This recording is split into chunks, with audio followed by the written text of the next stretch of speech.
Knowledge is power. We're going to show you a video from a New York City doctor. It's going to change how you think about this whole thing. His name's David Price. He works at one of the best hospitals in Manhattan and is on the front lines in the fight against coronavirus. We're extremely grateful for his work. What he says in this video is going to help you understand how the virus actually infects you and what you need to do to stop it from getting into your body. And here he is in his own words. You may hear a little inflection in my voice, like I'm emotional. It's not because I'm scared. It's actually the opposite. For the first time in a while, I'm actually not scared. I work at probably the premier hospital in New York City. Our hospital is almost exclusively a COVID-19 hospital. But we're learning and we know a lot. And what I want you guys to know is that every single day we're getting better. We know more. And I am confident that the stuff I can tell you today should make you guys feel like when this comes to your community, that you don't have to be scared and that you can protect your family. What I'm going to play for you next is very, very important. Listen very carefully. This is how you actually get infected by the virus.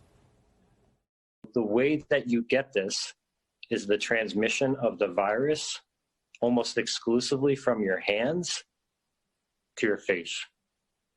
From your hands to your face. And so it's either into your eyes, into your nose, or into your mouth. So there's a lot of talk about contact or getting it through contact, hands to face. There's also a small thought that it can be aerosolized, that it can kind of exist a little bit in the air.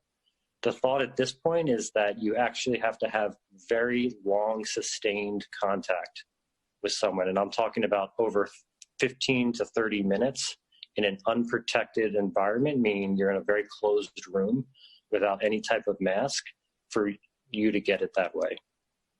But to very simply state, the overwhelming majority of people are getting this by physically touching someone who has this disease or will develop it in the next 1 to 2 days, and then touching their face.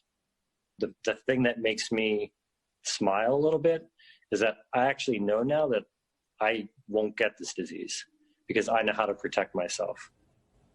Let's go over this again. You get the virus when your hands touch an infected person or an infected surface, and then you touch your hands to your face. Don't do that. And in some cases, if you're in a small sealed off space or room with an infected person for longer than 15 minutes or so, you can also probably get it that way. Now listen to these 2 tips coming up on how to prevent yourself from being infected by coronavirus. So I just want to give you guys a few very, very practical tips to how to protect yourself. It's become a hand Nazi. Everything you know about your hands, just keep them clean and you will not get this disease.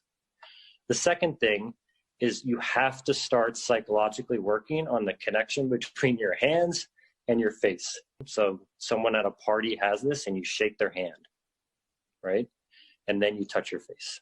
It's that simple. That is how you get this disease. Those 2 things combined is incredibly powerful and will prevent the transmission of the disease into your family in 99% of cases. To know your hands are clean and to not touch your face, period.